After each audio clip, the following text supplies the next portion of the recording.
रब्बी इश्रह ली सदरी व यस्सिर ली अमरी वहलुल उक़दतम मिन लिसानी यफ़क़हू क़ौली। अस्सलाम वालेकुम स्टूडेंट्स, मैं हूं हसन रजा और आज का हमारा टॉपिक है introduction to nitrogen and nitrogen compounds.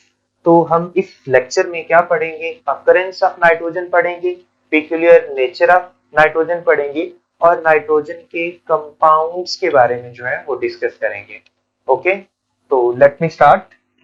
जी, तो हमारे पास सबसे पहले है occurrence of nitrogen. Nitrogen is found in free state. Nitrogen is found in free state in the form of N2 is found in free state in the form of N2. Okay. उसके बाद nitrogen in the form of N2 is present in air. ये air में मौजूद होती है 78%। 78%।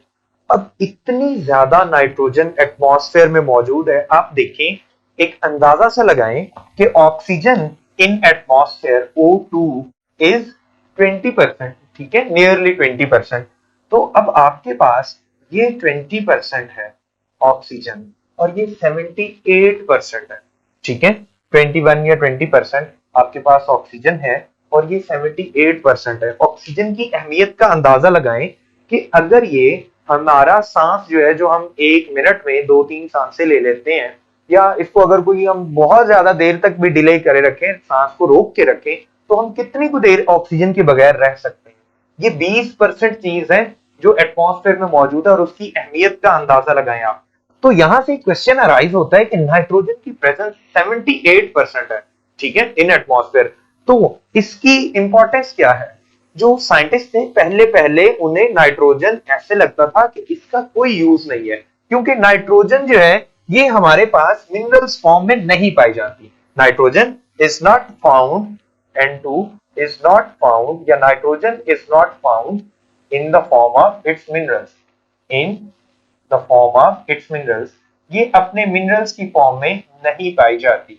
तो यहाँ पे जो साइंटिस्ट थे वो ये सोचते थे कि नाइट्रोजन जो है ये बस अल्लाह ताला ने या नेचर ने बना दी हुई है और इस गैस का कोई यूज नहीं है। लेकिन बाद में उन्हें पता चला कि ये जो नाइट्रोजन है इसी ने ही तो आज जमीन को बचाया हुआ है, क्योंकि नाइट्रोजन जो है ये गैस ऐसी गैस है जो कि आग नहीं लगने देती, मींस के आग को रोकती है, ये इनकम्बस्टिबल है, ठीक है। ये आग के प्रोसेस को, बाकी चीजों को जलने से रोकती है। अदरवाइज ऑक्सीजन तो आपको पता है कि ये तो जलने में हेल्प करती है, कंबस्टन में।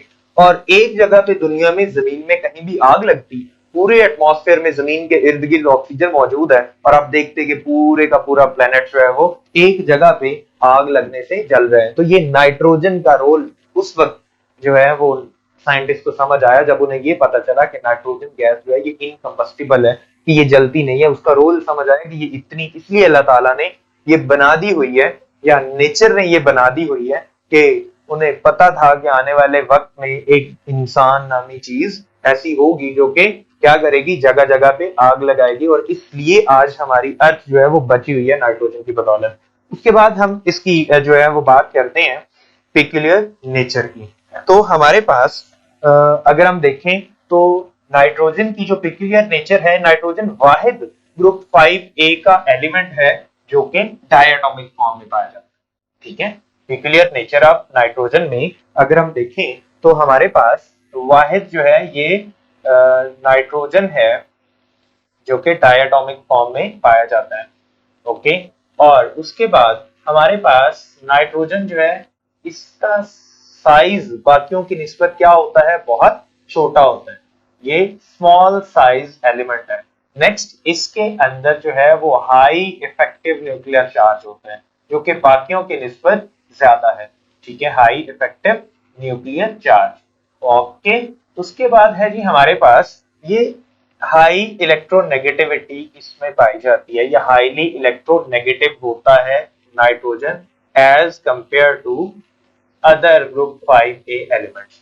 उसके बाद नाइट्रोजन जो है, ये हमने जो बात की थी कि nitrogen is found in the form of N2 that is diatomic form, okay, उसके बाद है जी हमारे पास नाइट्रोजन के अंदर डी सबशेल मौजूद नहीं होता, nitrogen has no D subshell.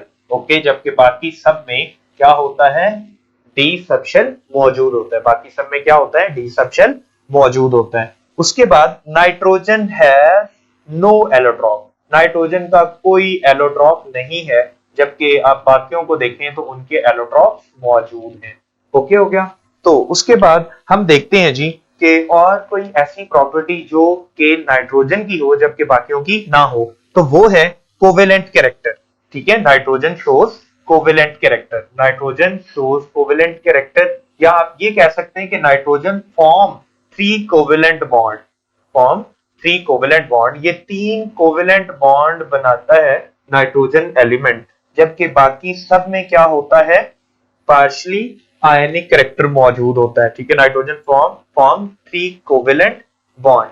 Okay, जबकि बाकी जो है ना, अब ऐसा क्यों है कि ये सिर्फ 3 कोवेलेंट बॉन्ड बनाता है, जो अगले बॉन्ड ये बनाता है, ये अगला बॉन्ड बनाता है, वो कौन सा होता है, कोऑर्डिनेट कोवेलेंट बॉन्ड होता है। वो इसलिए कि इसका वो जो s इलेक्ट्रॉन का पेयर है वो इनर्ट होता है, जबकि बाकियों में वो s में से इलेक्ट्रॉन जंप करके d में जाते हैं और सारे के सारे अनपेयर्ड होते हैं, तो वो 5 के 5 बॉन्ड बना सकते हैं। क्या बना सकते हैं, 5 के 5 बॉन्ड। जैसे आपने ये कंपाउंड तो देखा होगा PCl5, लेकिन आज तक आपने NCl5 ये कंपाउंड नहीं देखा होगा, क्योंकि ये 5 कोवेलेंट बॉन्ड्स नहीं बनाता। ठीक है, जबकि फास्फोरस ये 5 कोवेलेंट बॉन्ड्स बनाता है। उसके बाद हम डिस्कस करेंगे कंपाउंड्स ऑफ नाइट्रोजन, जो हमने इस सेकेंड ईयर की केमिस्ट्री में पढ़ने हैं, compounds of nitrogen. Compounds of nitrogen में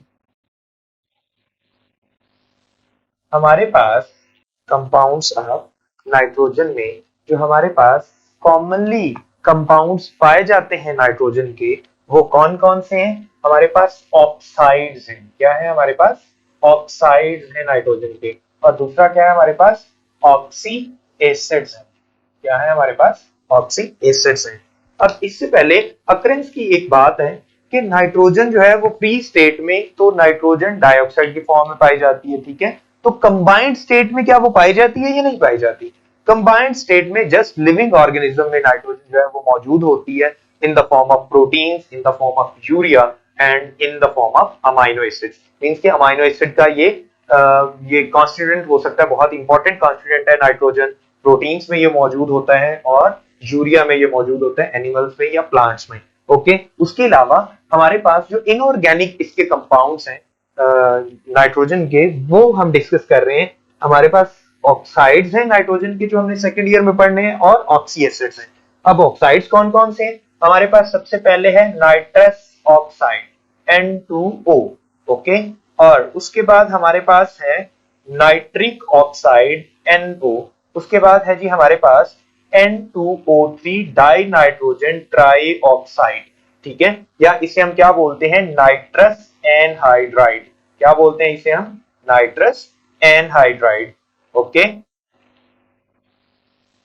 और उसके बाद है जी हमारे पास NO2, जिसे नाइट्रोजन डाइऑक्साइड या नाइट्रोजन पर ऑक्साइड कहा जाता है, नाइट्रोजन पर ऑक्साइड।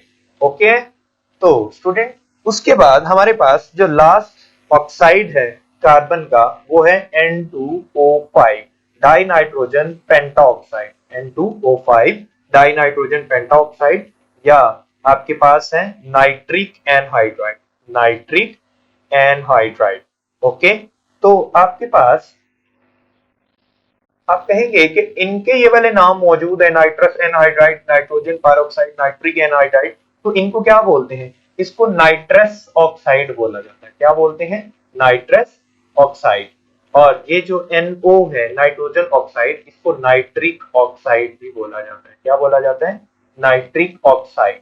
ये नाइट्रोजन की ऑक्सीडेशन स्टेट्स की वजह से ये डिफरेंट इसके नाम हैं। ठीक है, उसके बाद है जी ऑक्सी एसिड। ऑक्सी एसिड हमारे पास दो तरह के हैं नाइट्रोजन के, एक कौन सा है हमारे पास, HNO2 नाइट्रस एसिड। ठीक है, और दूसरा है हमारे पास HNO3 nitric acid. Okay, nitrous acid and nitric acid. Students समझ आ रही है कि कितने कंपाउंड्स हमने यहाँ पे डिस्कस करने हैं। इनमें हमारे पास जो इस सेकेंड ईयर के लेवल पे हमने डिस्कस करने हैं वो है nitrogen nitrogen oxide and nitrogen dioxide, ये वाला कंपाउंड हमने डिस्कस करना है। ओके, ये तीन कंपाउंड्स को हमने सेकेंड ईयर के लेवल पे डिस्कस करना है और फिर हम डिस्कस करेंगे HNO2 को और उसके बाद हम डिस्कस करेंगे HNO3 को स्टेप वाइज। ओके, परेशान नहीं होना बच्चों, हम इन्हें स्टेप वाइज इंशाल्लाह नेक्स्ट वीडियोस में एक्सप्लेन करेंगे, डिटेल के साथ इनके बारे में पढ़ेंगे। तो मिलते हैं नेक्स्ट वीडियो में।